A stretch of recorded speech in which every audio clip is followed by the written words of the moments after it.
Hey, it's Keon here. Wanted to talk today. I'm excited today because I just got 20,000 followers on TikTok. Yay.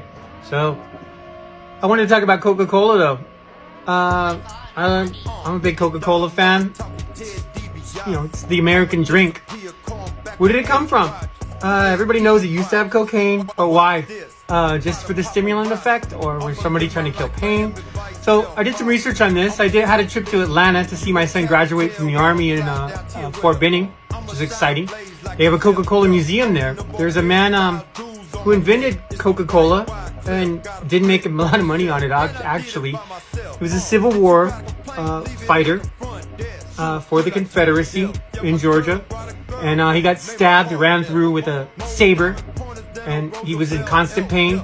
He was getting laudanum, which is morphine, opiate-based drug. Laudanum is what they had in the in the 1830s.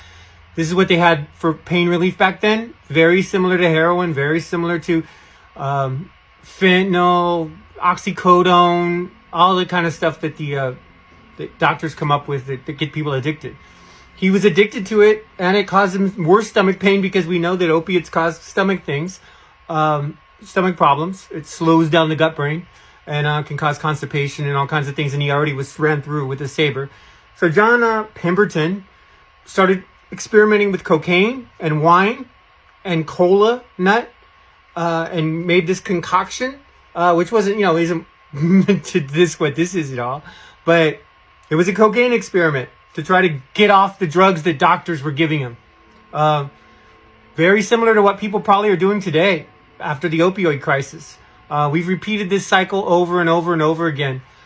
People self-medicate with, not any, this is not drugs anymore, but it's kind of like used to be. Because doctors prescribe things. Poppy, opiate-based things cause problems. People try to come up with better solutions. Like heroin was supposed to be better than morphine. Methadone was supposed to be better than heroin. Oxycodone was supposed to be better than methadone and heroin and all that stuff. It wasn't, obviously. So now what do we have? Fentanyl. What's the other ones that they're coming up with these synthetic morphines, synthetic opiates, which I think are usually worse, or almost always worse. It's like heroin and methadone. It's like morphine and heroin. They created heroin to get rid of morphine. They created methadone to get rid of heroin. It doesn't do it. It makes things worse. Fentanyl makes things worse. So Coca-Cola is an American thing. It's a cocaine experiment. Maybe you don't like it. What happened to Pemberton? How come he isn't as famous as he is? Because he never kicked the laudanum, and he sold the formula to buy more opiate-based drugs, and he eventually probably OD'd on it. They said he died of stomach cancer, but, they didn't really talk about ODs back in the 1860s or whenever he died, the late 18th century. So that's my ideas for today. I was in substance abuse counseling, and it's very American to use drugs. And when we have problems, we get drugs that make us worse. And so we try to experiment with that. I don't myself.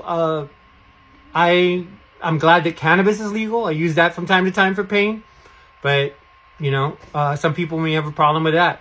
I honestly think that big pharma and the opioids have killed more people than cocaine, probably. This last time, at least within the period of their time, probably killed more people than the cartels. Almost very few of them went to jail for that.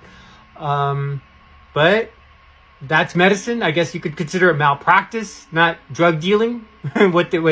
Not the continuation of the drug, the witch trials with the drug, war on drugs, war on the poor, Jim Crow laws, all the racism in America. This is where we come from. I'm sorry that we don't have a better history. I was born here. I love this country. I was in the Army. My son's an active Army man now. But we have a history with drugs, and we act like we don't. And that's part of the problem, I think. We continually go through this cycle thinking that the medical, having a monetized medical system is good. It's not. We don't need that. The opioid crisis was done for profit. They didn't care if people died. They didn't care if people felt... as long as people felt that good, they got people addicted to drugs. All kinds of people. They got people killed. Big Pharma is they. Big Pharma, medical, predatory capitalism in the medical system in America is what caused the opioid crisis. Nothing to do with the people who were taking the drugs. You could give those drugs to anybody and a certain percentage will get addicted. That's just how it is. But cheers.